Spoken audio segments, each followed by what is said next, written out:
Alhamdulillahi Rabbil Alamin. Allahumma shalli wa sallim ala sayyidina Muhammad wa ala alihi wa sahbihi ajma'in. Yang saya muliakan segenap pengurus FPC, segenap pengurus para mahasiswa alumni santri sendiri dan segenap hadirin hadirat yang dimuliakan oleh Allah. Kita hari ini akan berbicara dalam 30 menit akan berbicara mengenai kembali kepada Al-Quran dan Sunnah dalam jangkauan implementasi. Memang bahwa dalil landasan masadirut tasyri', landasan syariat yang disepakati oleh seluruh ulama Sunnah pada 4 sumber ajaran yang disepakati ada 4: Al-Quran, hadis, ijma, dan qiyas sebagaimana sudah maklum. Ada sumber-sumber lain tapi itu tidak disepakati oleh ulama seperti masalah mursalah, seperti amalus sahabah, seperti qaulus sahabah, seperti saddud dzari'ah, seperti amal ahli Madinah dan semacamnya. Itu adalah sumber ajaran. Ada sumber ajaran yang disepakati, ada sumber ajaran yang tidak disepakati. Yang tidak disepakati berarti dipakai oleh sebagian ulama tapi tidak dipakai oleh sebagian ulama yang lain. Adapun yang disepakati semua ulama itu memakai, itu adalah Quran, hadis, ijma, dan qiyas.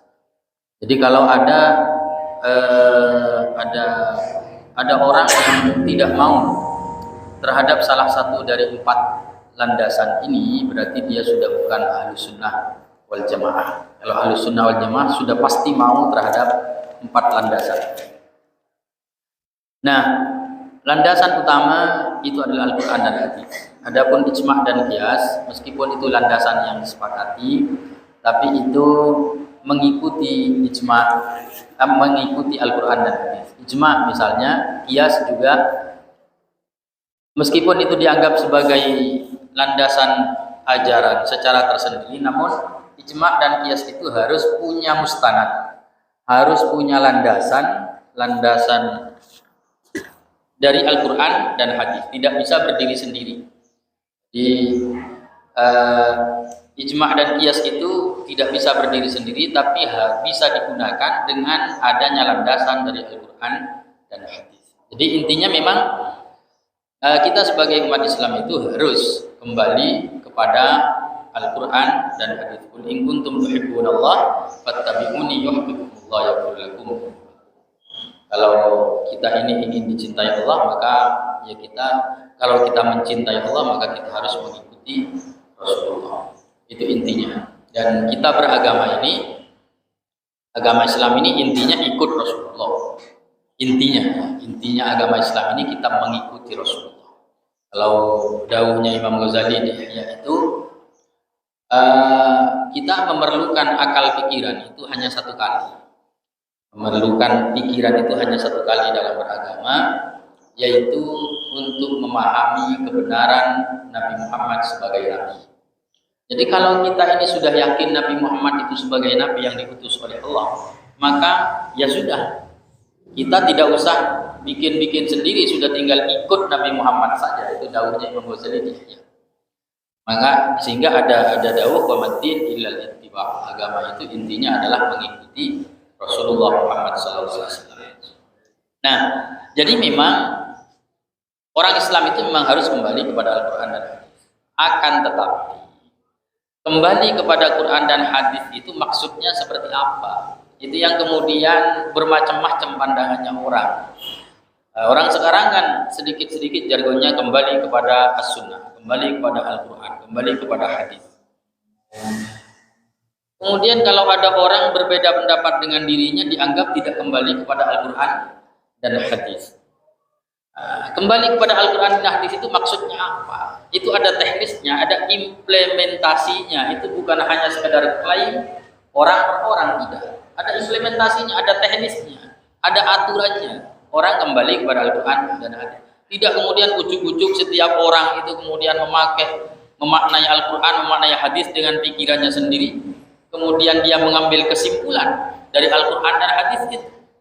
Tidak begitu, ada sangat banyak sekali. Ada banyak sekali paham menyimpang. Yang itu gara-garanya karena dia salah dalam memahami Al-Quran dan salah dalam memahami hadis. Aliran Ahmadiyah yang jelas-jelas sudah murtad, jelas-jelas mengakui adanya Nabi setelah Nabi Muhammad. Itu kalau ditanya apa landasan mereka, itu pakai Quran, itu juga pakai hadis. Yang dipakai adalah Al-Quran dan hadis, tapi dengan cara pemaknaan mereka sendiri. Aliran-aliran menyimpang, orang-orang Khawarij yang membunuh Sayyidina Ali bin Abi Thalib, Abdurrahman bin Muljam. Dia membunuh Sayyidina Ali bin Abi Thalib itu landasannya Al-Quran. Dia menyatakan bahwa Sayyidah Aisyah kafir, orang Khawarij itu menyatakan Sayyidina Utsman kafir, Sayyidina Ali kafir, Sayyidina Muawiyah kafir, Sayyidina Zubair bin Awwam kafir, Sayyidina Thalhah bin Ubaidillah kafir. Sahabat-sahabat yang sudah dinas masuk surga oleh Rasulullah, mereka anggap sebagai kafir. Apa landasan mereka?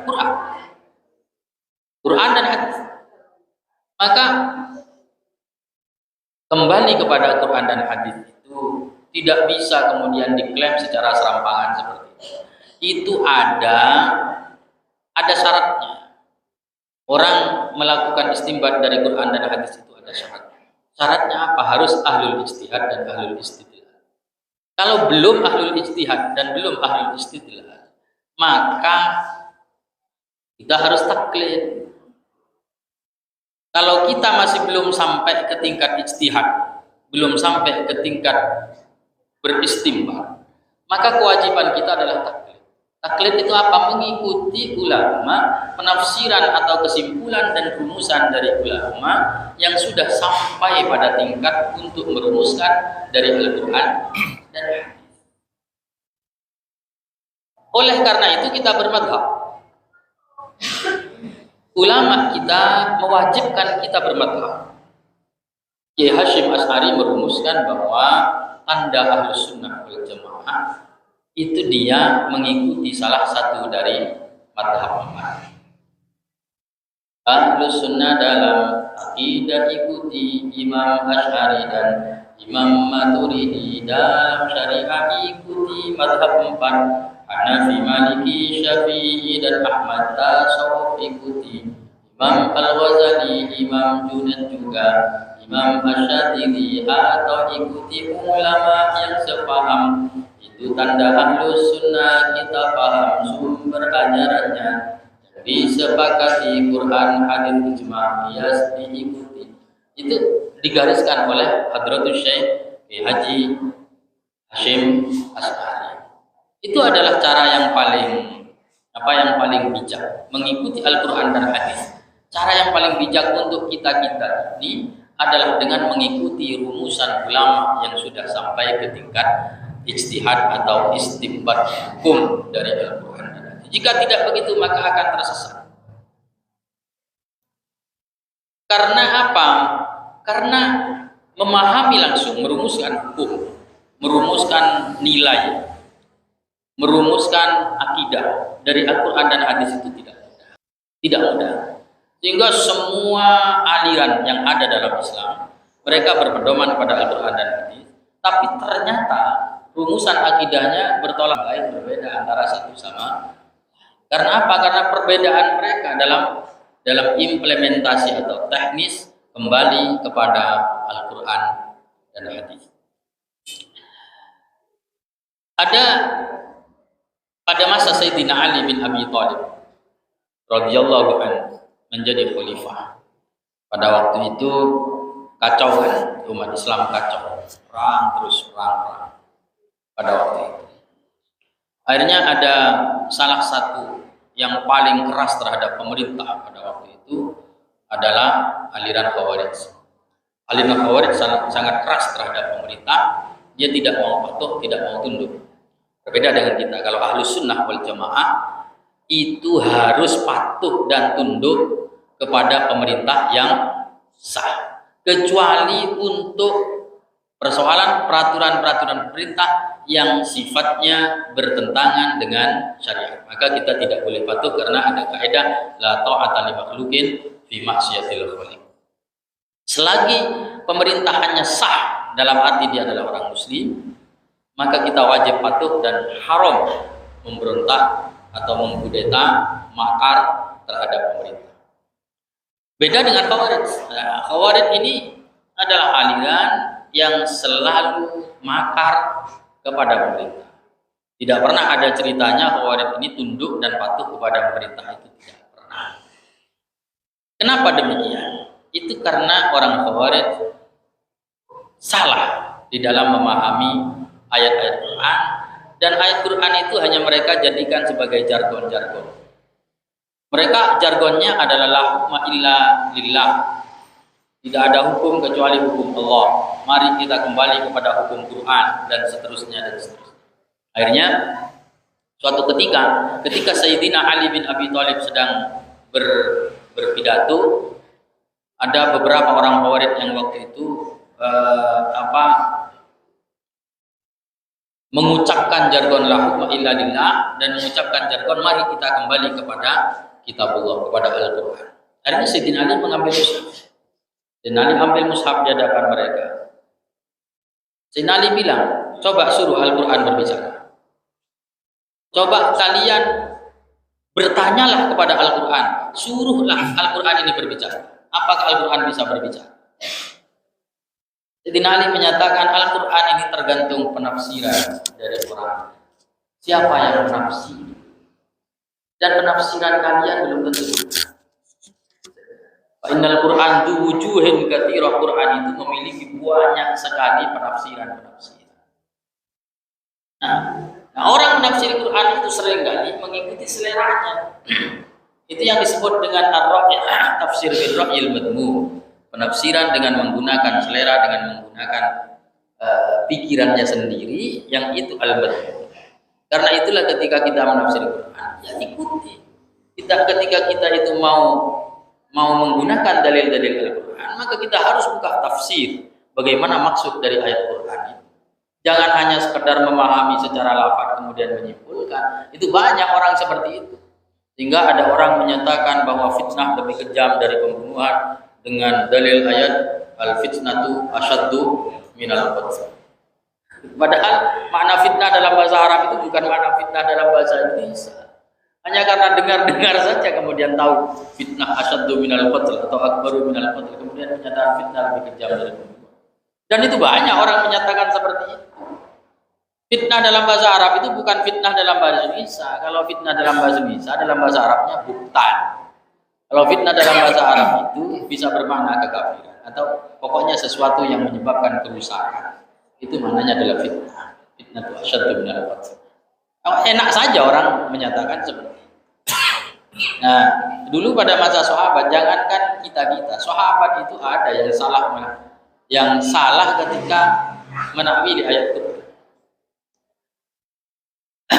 Contoh misalnya sahabat Utsman Qudamah bin Mad'un kalau tidak salah. Itu yang pernah Qudamah bin Mad'un itu minum khamr, minuman keras. Minuman keras. Qudamah bin Mad'un kebetulan masih ipar dengan Sayyidina Umar. Waktu itu Sayyidina Umar jadi khalifah. Dan oleh Sayyidina Umar dipanggil. Betul kamu itu minum minuman keras? Betul. Loh, kenapa kok kamu minum minuman keras? Loh, kan tidak apa. Loh, kok bisa ada apa-apa? Loh, ada di Quran. Loh, di mana kok saya tidak pernah tahu katanya Sayyidina Umar? Di mana di Quran ada dalilnya seperti itu? Akhirnya Qudamah membacakan ayat laisa 'alal ladzina amanu wa 'amilus shalihati junahun fima ta'um idza mattaqaw wa amanu wa 'amilus shalihati tsumma taqaw wa amanu tsumma taqaw wa ahsanu. Laisa 'alal ladzina amanu wa 'amilus shalihati, tidak ada dosa, junahun, tidak ada dosa bagi orang yang beriman dan beramal saleh. Fima ta'imu, di dalam suatu yang mereka makan. Idza mattaqaw, bila mereka bertakwa. Wa amanu tsumma taqaw wa amanu tsumma taqaw wa ahsanu. Akhirnya Palestina bukan begitu maksud ayat itu. Bukan begitu maksud ayat itu. Maksudnya dulu sebelum turunnya larangan makan babi, larangan minum khamr, larangan makanan Mereka itu tidak dosa. Apa yang mereka makan sebelum datangnya larangan itu tidak berdosa. Baru kalau mereka sudah ada larangan mereka tak makan, mah dosa. Itu diantaranya sahabat aja ada yang dulu pada masa Sayyidina Utsman bin Affan itu sempat ada perdebatan yang panas antara Sayyidina Utsman dan Abu Dzar Al-Ghifari. Abu Dzar Al-Ghifari itu orangnya zuhud, ya, senang dunia, dan sangat anti terhadap orang kalau ada orang kaya pelit. Itu Abu Dzar Al-Ghifari. Waktu itu posisinya beliau ada di Syam. Abu Dzar ini demo waktu itu, menggerakkan demo untuk memprotes kepada gubernur. Waktu itu gubernurnya Sayyidina Muawiyah bin Abi Sufyan. Protes kepada gubernur agar orang-orang yang kaya raya itu mereka mau berbagi dengan orang-orang miskin. Abu Dzar memprotes itu karena tidak senang dengan orang kaya yang pelit, yang numpuk-numpuk harta. Tapi pengikut-pengikutnya, orang-orang fakir miskin itu, kaum buruh, kaum proletar, macam-macam itu, yang ikut Abu Dzar itu tujuannya ingin dapat uang itu. Itu beda tujuannya. Kalau Abu Dzar itu tujuannya karena untuk berdakwah supaya orang kaya itu peduli terhadap yang miskin. Tapi yang pengikutnya ini beda, mereka itu ingin dapat uangnya orang-orang kaya. Tujuannya sudah duniawi. Kalau Abu Dzar tujuannya ukhrawi. Hingga akhirnya sampai terjadi kisruh waktu itu di Syam. Akhirnya Sayyidina Muawiyah laporan pada Sayyidina Utsman. Sayyidina Utsman kemudian sebagai khalifah memanggil Abu Dzar, bawa Abu Dzar ke Madinah. Sampai di Madinah akhirnya terjadi debat antara Sayyidina Utsman dengan Sayyidina Abu Dzar Al-Ghifari pada waktu itu. Sayyidina Abu Dzar menyatakan tidak bisa. Di dalam Al-Quran itu tidak boleh orang-orang kaya itu menyimpan harta, tidak boleh. Walladzina yaknizuna adh-dhahaba wal fiddata wa la yunfiquna fi sabilillah. Itu dilarang di dalam Al-Quran, orang-orang menumpuk-numpuk harta. Sayyidina Utsman menyatakan itu ayatnya tentang ahlul kitab, katanya, bukan tentang orang Islam. Itu adalah ayat Al-Quran tentang ahlul kitab, tentang orang Yahudi dan orang pendeta-pendeta Yahudi dan pendeta Nasrani yang mereka menumpuk-numpuk harta. Itu dikritik di dalam Al-Quran. Adapun orang Islam itu pokok mereka sudah bayar zakat, itu kewajibannya mereka bayar zakat. Adapun sedekah dan macam-macam kita tidak bisa maksa, itu tergantung kesadaran. Memang baik bersedekah, tapi kita tidak bisa memaksakan karena itu tidak wajib. Kalau zakat kita bisa memaksa karena itu wajib. Itu sempat terjadi perdebatan. Jadi jangan memahami ayat Quran itu ada sabab nuzulnya, ada macam-macamnya, ada dalilnya. Dulu ada juga pada masa sahabat ada seorang ada yang menyatakan ini sahabat, ada yang menyatakan tapi Marwan bin Hakam ketika menjadi gubernur di Madinah itu pernah ketika membaca ayat wala tahsabanna alladziina yafrahuna bima ataw wa yuhibbuna ayyuhmadu bima lam yaf'al fala tahsabannahu bimafazatin minal adab. Ketika baca ayat ini siapa Marwan bin Al-Hakam pada waktu itu kemudian susah banget karena dalam ayat dinyatakan la tahsabanna alladziina yafrahuna bima ataw. Jangan kau kira orang-orang yang senang dengan apa yang telah mereka lakukan. Wa yuhibbuna yuhmadu bima lam yaf'al, dan mereka ingin dipuji dengan sesuatu yang tidak mereka lakukan. Fala tahsabannahu bimafazatin minal adab. Jangan kau kira mereka akan lepas dari adab Allah. Sayyidina Marwan bin Hakam ketika baca ayatnya itu, ini gimana ini, kita ini berarti diadab semua oleh Allah. Siapa yang tidak masuk dalam ayat ini? Ya mesti saja kita senang dengan apa yang kita lakukan, dan mesti saja kita ini ingin dipuji meskipun itu tidak pernah kita lakukan. Akhirnya datanglah kepada Abdullah bin Abbas. Di mana ini Abdullah bin Abbas? Yang mana Abdullah bin Abbas itu adalah sahabat yang sangat ahli di bidang tafsir. Gimana ini dengan ayat ini? Saya ketika baca ayat ini saya kepikir. Apa katanya Sayyidina Abdullah bin Abbas? Ayat itu turun mengenai ahlul kitab. Bukan itu kritiknya ayat terhadap orang-orang ahlul kitab, terhadap pendeta-pendeta Yahudi dan pendeta-pendeta Nasrani. Jadi ada aturannya. Tidak kemudian sekonyong-konyong orang menyatakan kembali kepada Al-Quran dan kembali kepada hadis-hadis Rasulullah. Bagaimana kita memahami ayat Quran dan bagaimana kita memahami hadis-hadis Rasulullah? Itu panjang sekali uraiannya. Bahkan yang mondok sampai belasan tahun atau puluhan tahun itu juga belum selesai sebetulnya bagaimana belajar merumuskan dari Al-Quran dan hadis. Ada banyak macam ilmu yang harus dikuasai, mulai dari nahwu, mulai dari sharh, usul fikih, balaghah, kemudian ilmu sababun nuzul, ilmu nasakh mansukh, ilmu fikih dan ilmu sejarah dan seterusnya. Ada banyak yang harus dikuasai. Akan tetapi secara garis besarnya adalah bahwa orang memahami ayat Quran itu ada 3 macam. Kelompoknya orang memahami ayat Quran dan hadis-hadis Rasulullah itu ada 3 macam. Ada kelompok radikal, ada kelompok liberal, ada kelompok moderat dalam memahami ayat Quran. Ahlus sunnah wal jamaah itu berada dalam kelompok moderat. Sangat banyak contohnya. Bahkan semua, anggaplah semua paham Ahlus sunnah wal jamaah itu mengikuti manhaj i'tidal. Tawassut wal i'tidal itu manhaj kita. Tawassut wal i'tidal, moderat, berada di tengah, tidak radikal, tidak liberal. Nah, secara garis besar, orang-orang radikal itu memahami ayat Quran dan hadis Rasulullah itu secara garis besar itu seringkali terlepas dari konteks dan terlepas dari realitas. Jadi mengabaikan konteks dan realitas. Orang-orang radikal. Jadi orang radikal kecenderungannya ketika memahami ayat Quran dan hadis Rasulullah, yang melepas konteks ayat Quran itu, melepas konteks sababul wurud dan sababul nuzul dari ayat Quran dan hadis, kemudian mereka melepaskan diri dari realitas. Sehingga mereka ini kaku. Karena apa? Tidak melihat realitasnya seperti apa, sababul wurudnya seperti apa, sababul nuzulnya seperti apa, dan realitasnya pada saat ini seperti apa. Jika pokoknya ini harus begini. Tidak peduli apakah ini realitasnya sesuai dengan konteks dari ayat atau tidak. Pokoknya harus begini. Contoh misalnya, dalam memahami jihad. Anggaplah contoh kecil ya. Bagaimana orang radikal memahami jihad?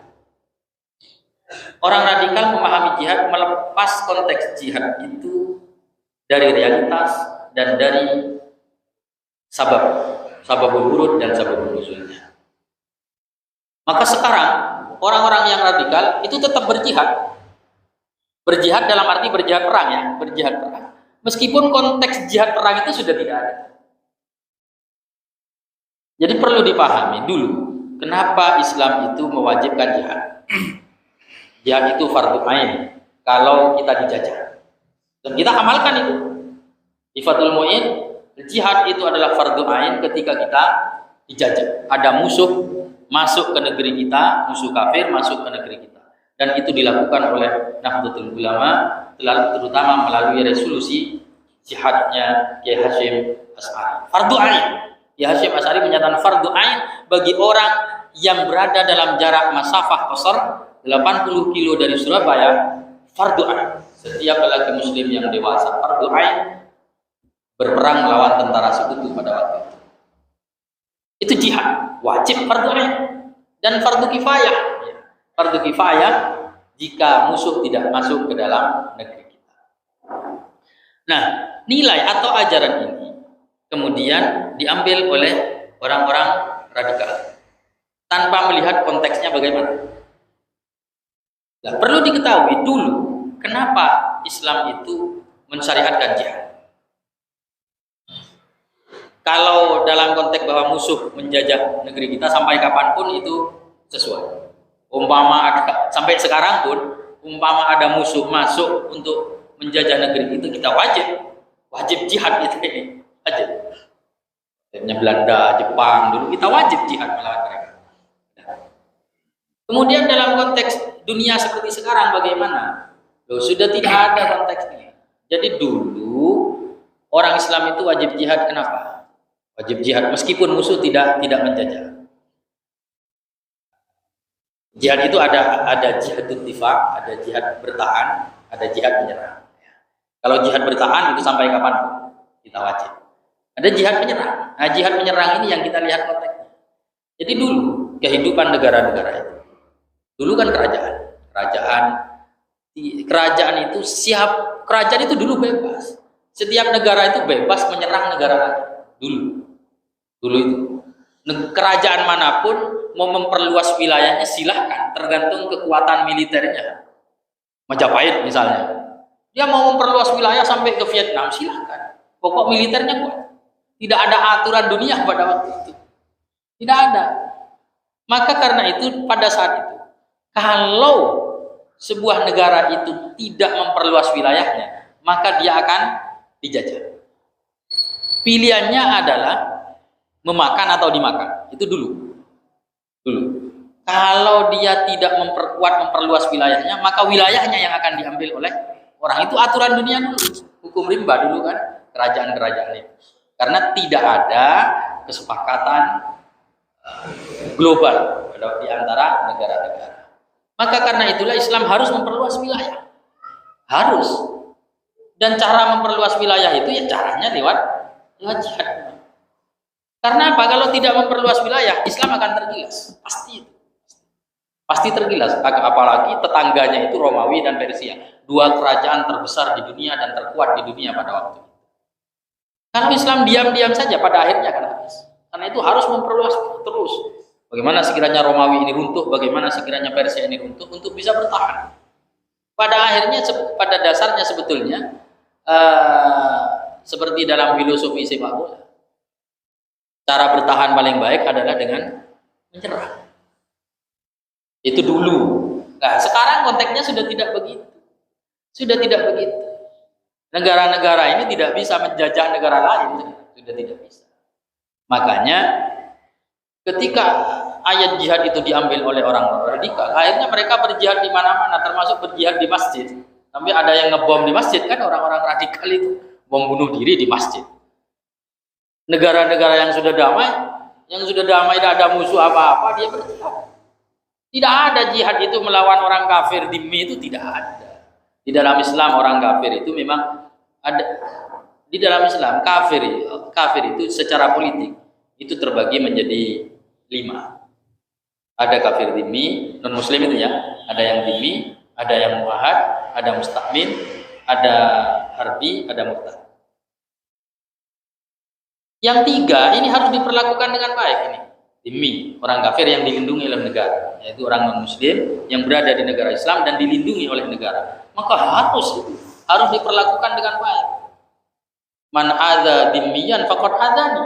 Rasulullah. Tidak boleh mengganggu orang-orang non muslim yang dilindungi oleh negara. Kafir musta'min, orang kafir yang minta perlindungan dan diberi suaka oleh negara. Orang kafir luar yang minta perlindungan pada negara Islam, dilindungi oleh negara Islam. Ya harus. Kafir muahad, orang non muslim dari luar negara kita yang memiliki ikatan perjanjian damai dengan kita, itu muahad. Hampir seluruh negara di dunia punya perjanjian damai dengan kita melalui PBB. Nah, baru yang diperlakukan dengan pakai jihad itu kafir harbi. Objek dari jihad itu adalah kafir harbi. Siapa kafir harbi? Kafir yang terlibat permusuhan perang dengan kita. Ya memang itu objeknya jihad. Kalau yang bukan itu bukan objeknya jihad. Kalau bukan kafir harbi. Kalau kafir murtad itu memang pengkhianat dihukum mati dalam agama kita kan. Dan diperangi kalau mereka kelompok yang besar seperti yang dilakukan oleh Sayyidina Abu Bakar As-Siddiq pada saat awal beliau menjadi khalifah. Itu memerangi kafir-kafir. Nah sekarang ketika ayat jihad diambil dicomot oleh orang radikal, akhirnya mereka berjihad di mana-mana, bahkan berjihad melawan orang Islam sekalipun. Yaitu seperti orang Khawarij. Orang Khawarij dulu tidak pernah berperang melawan orang kafir, perangnya selama orang Islam terus, itu orang Khawarij. Itu ketika diambil oleh radikal. Ada orang memahami ayat Quran itu yang liberal.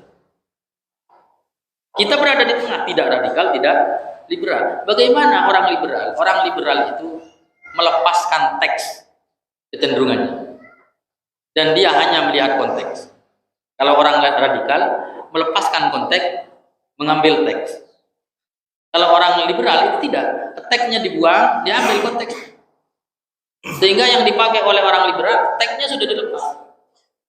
Yang dipakai adalah apa? Hikmah. Hikmah. Contoh misalnya begini. Di dalam Al-Quran itu dilarang zina kan? Jangankan zina, dekat-dekat zina tidak boleh. Wala taqrabuz zina. Innahu kana fahishatan wa maqtan wa sa'a sabila. Misalnya di Quran. Boleh zina. Kemudian ayat ini bagaimana ketika disodorkan kepada orang yang punya pemahaman liberal? Hanya mereka melepas teks ayatnya, mengambil hikmah ayat. Mereka bilang, kenapa Islam itu melarang zina? Hikmahnya supaya tidak terjadi hifdzun nasab, untuk menjaga nasab, supaya tidak terjadi ikhtilatul ansab, percampuran nasab. Karena kalau zina tidak ketemu ini anaknya siapa, tidak ketemu keturunannya. Padahal manusia, peradaban manusia itu dibangun melalui keturunan. Jadi kita peradaban ini dibangun dengan negara kan, dengan bangsa dan negara. Dari mana asal bangsa dan negara? Itu dari keluarga. Dari keluarga, dari marga, dari suku. Suku itu dari mana? Ya dari, karena ada anak, ketemu nasabnya, sehingga ada suku. Ada suku Madura, ada suku Jawa, ada suku Melayu, sehingga jadilah bangsa Indonesia. Dari mana ada suku-suku itu? Ya dari, karena ketemu keluarganya. Dari mana bisa ketemu keluarganya? Karena ketemu nasabnya. Kenapa kok ketemu nasabnya? Karena menikah. Kalau tidak menikah, nasabnya tidak ketemu. Makanya kalau nasabnya ayam tidak ketemu. Ayam ini suku apa, kemudian bapaknya siapa, moyangnya siapa, keturunan siapa. Tidak ketemu kalau ayam. Karena tidak ada pernikahan. Udah. Apa hikmah dari pernikahan? Apa hikmah dilarangnya zina? Karena dengan zina itu terjadi ikhtilatul ansab. Nasab tidak jelas. Ayat dicomot oleh orang liberal, ternyata tujuannya larangan zina itu kan biar nasab tidak campur aduk. Nah, kalau tujuannya sudah bisa tercapai, kan ya sudah. Misalnya agar nasab tidak campur aduk, pakai kontrasepsi, kan sudah dah hamil. Atau sekarang ada tes DNA kan bisa ketemu ini anaknya siapa misalnya. Ada orang liberal yang berpikir seperti itu. Jadi bagaimana? Ya tidak apa-apa zina itu, tidak apa-apa. Yang penting kan nasabnya jelas. Tidak bisa seperti itu. Di dalam ajaran agama itu ada ilat, ada hikmah. Jadi ada ilat, ada hikmah. Ada illatul hukum. Apa ilat itu? Ilat itu adalah sifat atau alasan yang menjadi manatul hukum, menjadi cantolannya hukum. Sedangkan hikmah itu apa? Hikmah itu adalah sebuah ya hikmah yang difahami dari sebuah ajaran, tapi itu tidak menjadi cantolan hukum. Lah orang sekarang banyak orang liberal itu cenderung menjadikan hikmah sebagai ilat. Itu ilmu usul fikih sebetulnya. Usul fikih. Hikmah itu dijadikan ilat, tidak bisa seperti itu. Tidak boleh. Jadi ambil contoh misalnya begini. Lampu merah. Yang sering saya pakai contoh ya, itu adalah lampu merah. Kita kalau ada lampu merah, itu wajib berhenti. Wajib berhenti. Apa ilatnya kita wajib? Hukum wajib berhenti. Itu ilatnya apa? Karena ada lampu merah. Hikmahnya apa ketika ada lampu merah itu kita wajib berhenti? Supaya tidak terjadi tabrakan. Loh, kalau misalnya tidak terjadi tabrakan, apa boleh kita nerobos lampu merah? Tetap tidak boleh. Jadi umpama kita ibaratkan seperti itu. Umpama misalnya jalannya kosong, umpama kita nerobos lampu merah, itu tidak terjadi tabrakan. Apa kita boleh nerobos? Tidak boleh, tetap ditilang sama polisi. Karena apa? Karena menghindari tabrakan itu hikmah. Hikmah bukan illah. Jadi hikmah itu tidak menjadi cantolan hukum, yang menjadi illah itu adalah cantolan hukum itu adalah illah. Dan banyak cara berpikir orang liberal yang seperti itu. Contoh misalnya masalah aurat. Rata-rata pikiran orang liberal seperti itu. Masalah aurat. Perempuan auratnya dari mana? Semua bagian tubuh kecuali wajah dan telapak tangan. Ambillah itu ya pendapat yang umum dipakai dari Indonesia. Nah, kenapa kok orang itu perempuan wajib menutup aurat? Ya supaya menghindari ketertarikan laki-laki, kemudian supaya pantas kan gitu kan? Itu kan hikmah. Akhirnya hikmah ini diambil oleh orang langsung dikaitkan dengan hukum. Padahal hikmah itu tidak ada kaitannya dengan hukum. Bukan cantolan hukum. Ternyata pokoknya sudah pantas ya sudah boleh, meskipun tidak pakai jilbab, meskipun tidak pakai. Ya pokoknya tidak ada unsur tidak menyebabkan ketertarikan lelaki, ya silakan. Itu artinya dia terlepas dari teks, membuang teksnya, dia hanya mengambil hikmah. Itu tidak boleh.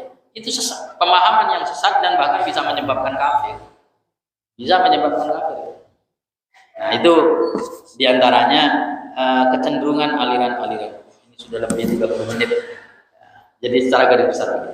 Jadi kalau Ahlus Sunnah bagaimana? Ada di tengah. Al-Islam bainan nusus wal maqasid. Jadi nasnya dipakai, maqasidnya juga dipakai. Itu Ahlus Sunnah wal Jamaah. Juga aturannya ketat. Aturan bagaimana beristimbat hukum dari Al-Qur'an dan hadis itu aturannya ketat. Supaya tidak liar, supaya tidak kaku dan juga tidak. Baik, sekian dulu. Sudah lebih 30 menit, barangkali ada yang mau kita dialogkan.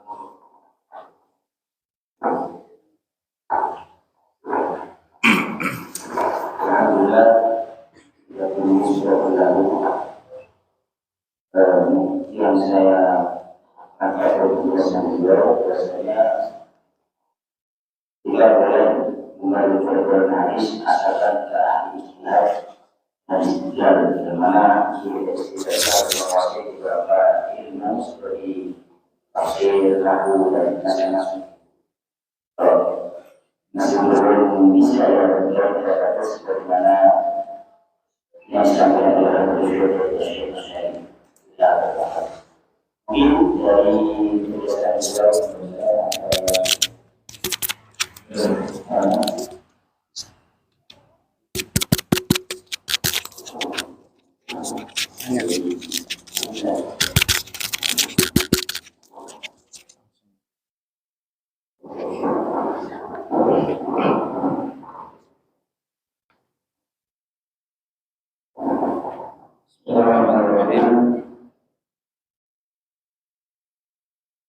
kami ingin mengangkat Ustaz mengenai pemahaman yang dalam menerapkan Islam.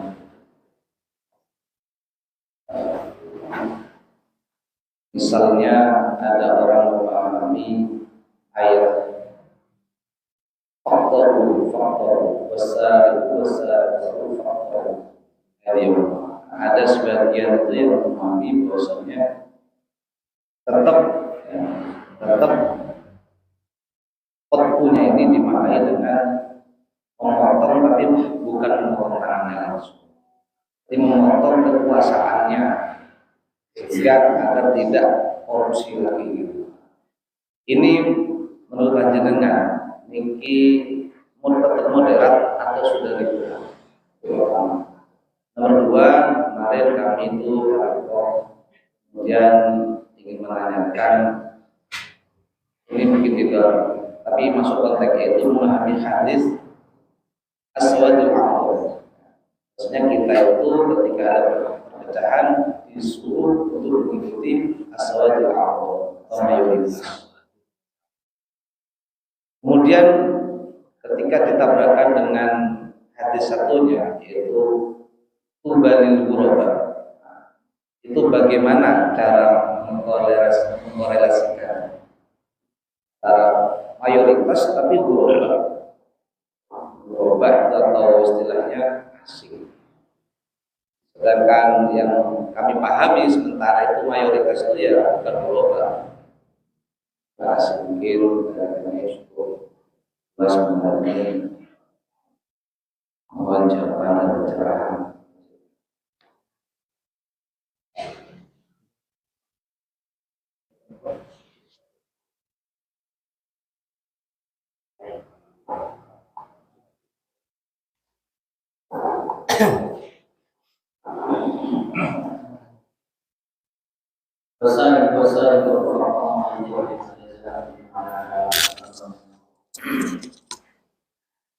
Bagaimana kalau ditafsiri maksudnya memotong kekuasaannya? Apakah masuk tafsir liberal? Menurut hemat saya termasuk tafsir liberal. Karena tidak ada ulama yang menafsiri seperti itu. Sepanjang sejarah itu tidak ada ulama yang menafsiri seperti itu.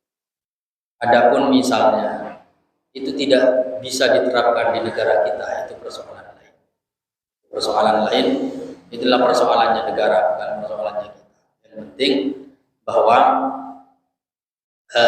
kita ya punya sebetulnya keinginan untuk menerapkan itu, hanya saja karena tidak mampu aja kan. Jadi dalam hukum jinayat itu ada dua kecenderungan, ada dua pihak yang saling bertabrakan. Ada pihak hak asasi manusia, ada pihak korban. Jadi contoh begini, bagaimana jika menerapkan hukum qisas? Orang yang membunuh orang, maka hukumannya adalah juga dibunuh. Ini biasanya yang setuju adalah korban. Yang tidak setuju biasanya aktivis HAM. Aktivis HAM tidak setuju. Tapi kalau korban setuju, keluarga korban. Coba jenengan pikir, umpama misalnya anak kita, keluarga kita tercinta, misalnya ayah kita, atau itu dibunuh oleh orang. Kira-kira umpama ditanya bagaimana kalau misalnya pembunuhnya ini dihukum mati, kita pasti setuju kalau kita posisinya sebagai korban.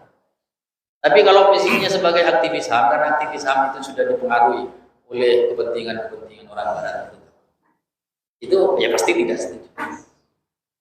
Maka begitu juga pencurian. Sekarang ini pencurian dengan kekerasan itu luar biasa.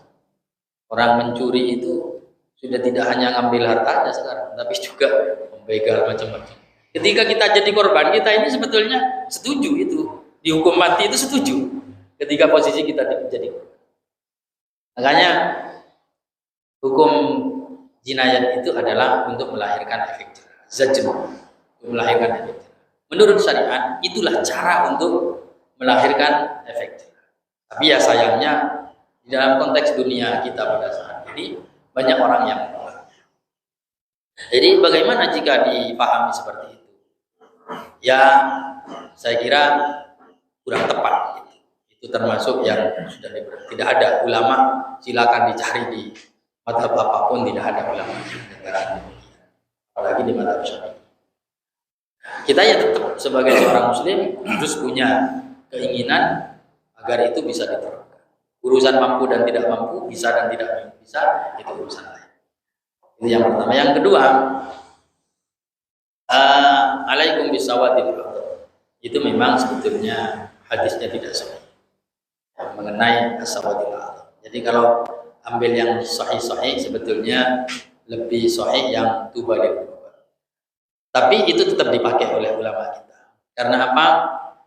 Karena melihatnya jumhur itu secara kolektif itu tetap ahli sunnah. Secara kolektif itu bukan secara personal ya. Kalau secara personalia mungkin saja banyak yang menyimpang. Tapi secara kolektif mereka ini adalah ahli sunnah wal jamaah. Jadi gini, ada beberapa, tidak hanya itu dalil, ada banyak dalil yang menunjukkan bahwa mayoritas umat Islam ini masuk, terjaga. Bukan personal, mayoritas kolektifnya itu terjaga.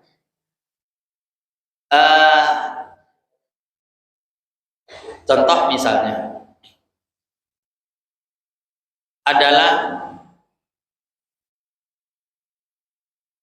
ayat wa yattabi'una ghaira sabilil mu'minin. Innalladzi gimana ayatnya? Yang dipakai sebagai dalilnya ijma oleh Imam Syafi'i. Mengikuti orang-orang yang tidak mengikuti jalannya orang-orang Islam. Itu menunjukkan bahwa jalan yang ditempuh oleh umat Islam secara mayoritas itu adalah jalan yang benar. Sehingga ketika ada orang tidak mengikuti jalan yang dijalani oleh orang Islam, berarti dia termasuk orang yang betul. Sabda Rasulullah, la tajtami ummati ala dhalalah. Umatku tidak akan berijtima, tidak akan bersepakat ala dhalalah. Itu tidak akan terjadi. Umat Islam ini akan menyepakati sebuah kebohongan. Itu tidak akan terjadi. Pasti ada yang memprotes. Pasti Rasulullah menyatakan, pasti ada di antara umatku itu orang yang memprotes sebuah kebejatan, sebuah maksiat, sebuah kejahatan, sebuah kesesatan, dan mereka tidak gentar dengan tantangan apapun. Itu pasti ada. Sehingga di dalam Al-Quran dinyatakan, kuntum khairu ummatin ukhrijat linnas ta'muruna bil ma'ruf wa tanhauna 'anil munkar. Kalian umat Islam adalah khairu ummatin ukhrijat linnas, sebaik-baik umat. Kenapa? Ta'muruna bil ma'ruf wa tanhauna 'anil munkar. Apa yang dijadikan sebagai parameter umat Islam sebagai umat terbaik adalah amar ma'ruf nahi munkar. Karena itu tidak dilakukan oleh umat-umat sebelum umat Islam. Umat-umat sebelum umat Islam seperti umat Yahudi, umat Nasrani, itu semuanya menjadi sesat. Orang Yahudi semuanya jadi sesat, menyimpang. Orang Nasrani semuanya jadi sesat. Karena apa? Karena tidak ada yang mau bersuara. Tidak ada yang menolaknya secara tegas. Tapi itu tidak akan pernah terjadi di dalam umat Islam. Ketika ada penyimpangan di tubuh umat, itu pasti ada orang yang membereskan, pasti ada yang menentangnya, yang mengkritiknya, yang menghalaunya, itu pasti ada. Sehingga la tajtami ummati ala dhalalah. Maka alaikum bisawadil aqdam. Ya, alaikum bisawadil aqdam. Itu adalah maknanya bisa kita arahkan kepada makna ismatul ummah, ya, kemaksuman umat Islam secara kolektif. Mara'ahul muslimuna hasanan fahuwa indallahi hasan. Itu arahnya ke sana. Harus kita arahkan ke sana untuk bisa menyesuaikan dengan teks-teks hadis yang lain. Karena sangat banyak teks-teks hadis itu yang menyatakan pada akhirnya orang-orang yang benar itu terasing itu banyak. Tidak hanya itu. Tidak hanya tubali dugroba, itu banyak sekali. Banyak sekali. Maka alaikum bisawadi kita maknai dengan dua cara. Yang pertama adalah maksudnya adalah ismatul jamaah, bahwa umat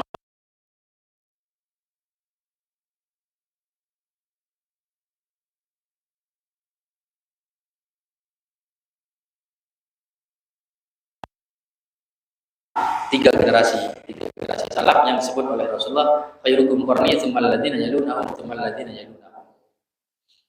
Tiga generasi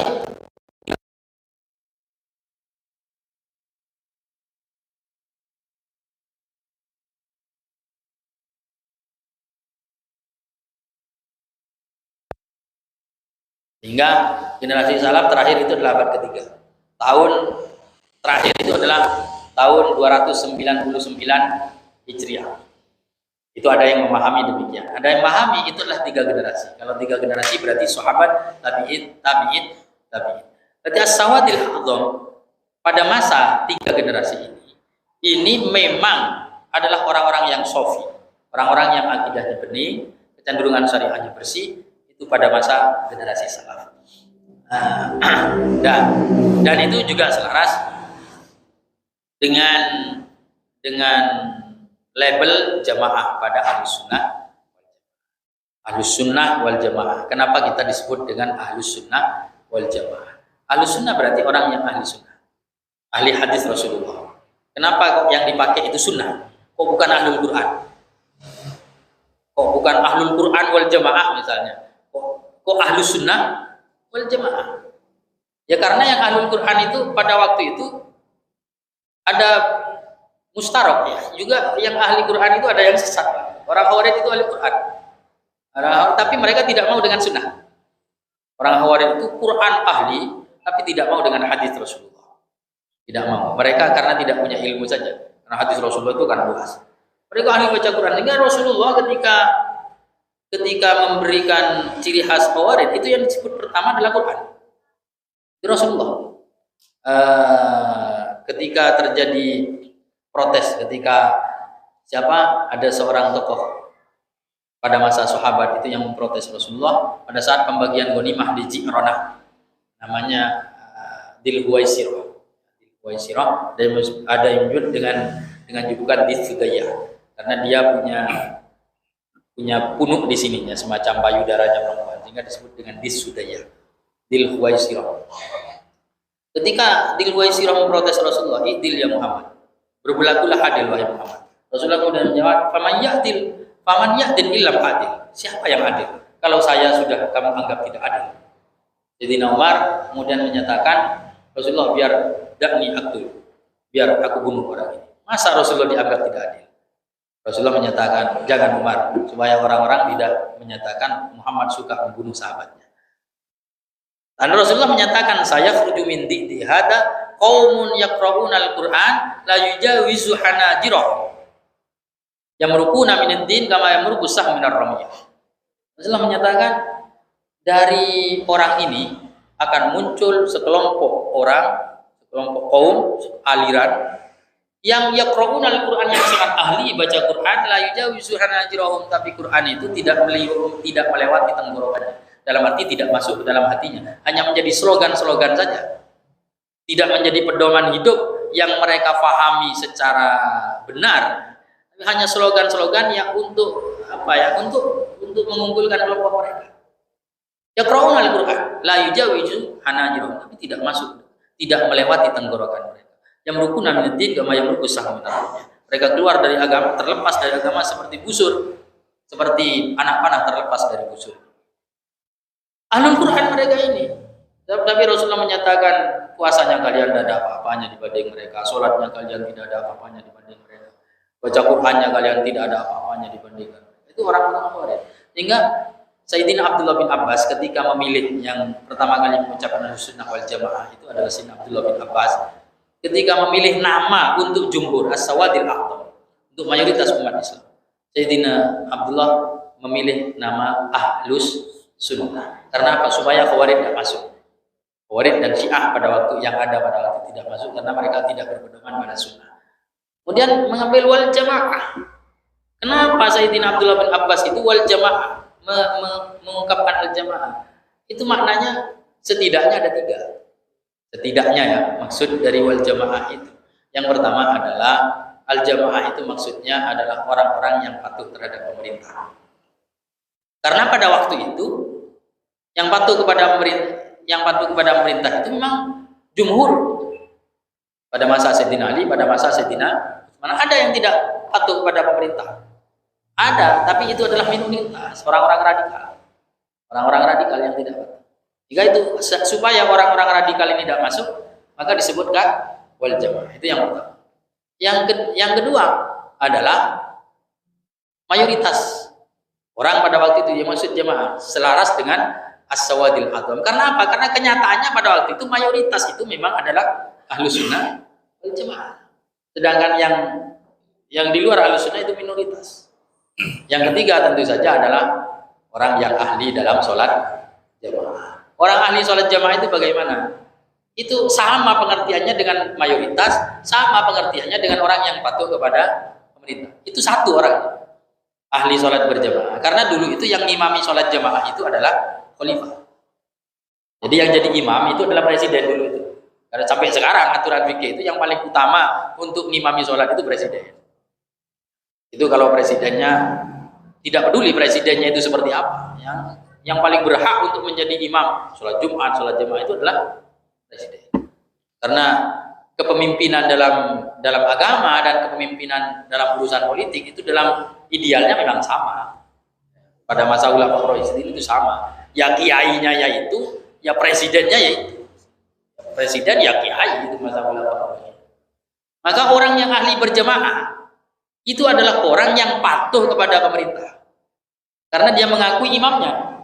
Ya cocok kepada imam. Juga orang yang mayoritas. Jadi nggak satu maksudnya. 3 pengertian, tapi yang dimaksud adalah orang yang sama. Itu mengenai arti as-sawadil harus diarahkan ke arah situ. Baik, itu saya kira.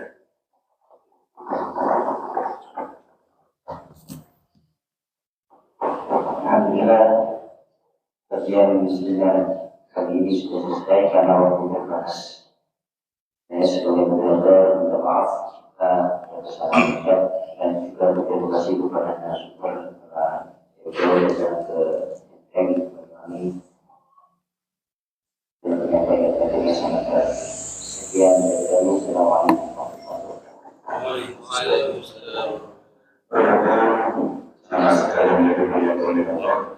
Ya tadi dari yang disampaikan kalau bisa saya sebutkan sedikit ya, tidak bukan dan hadis itu saya merasakan pada kalau itu nanti di tafsir baca Quran di tafsir sendiri saya itu ternyata masuk banyak sekali dan harus dipahami. Salah satunya pola utama atau maknanya yaitu harusnya hasil masyarakat di Pramuka di Labuan. Dan kita sering-sering untuk semacam ini ada di majelis-majelis ulama sehingga kita bisa memahami karena apa banyak sekali aliran-aliran di luar sana yang intinya juga ingin terus atau ingin merubah tatanan atau kepercayaan keyakinan kita kepada imam atau mazhab kita. Betul, kita kadang-kadang mengatakan tidak perlu ikut imam, tidak perlu ikut kiai, ikut kembali ke Quran dan hadis langsung baca saja itu. Kalau itu Rasulullah, ya kalau kita kemudian zaman Rasulullah tidak apa-apa.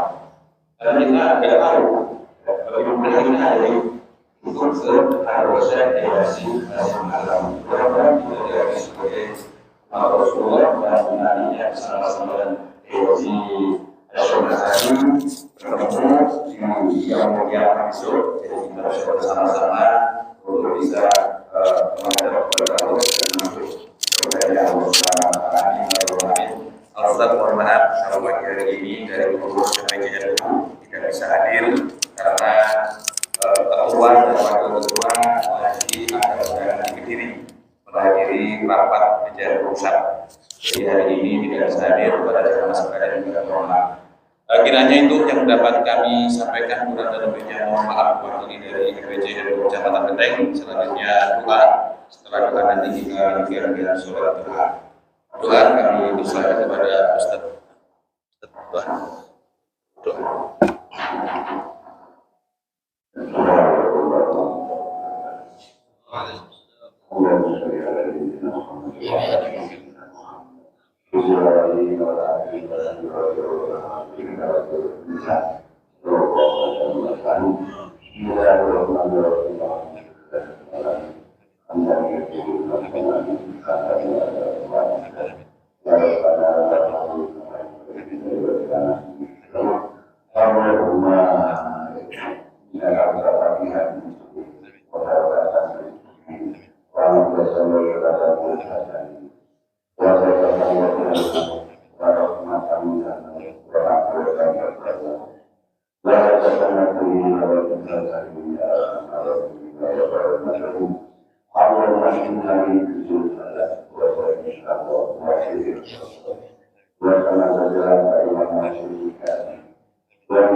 Lonceng neng Sukarsari.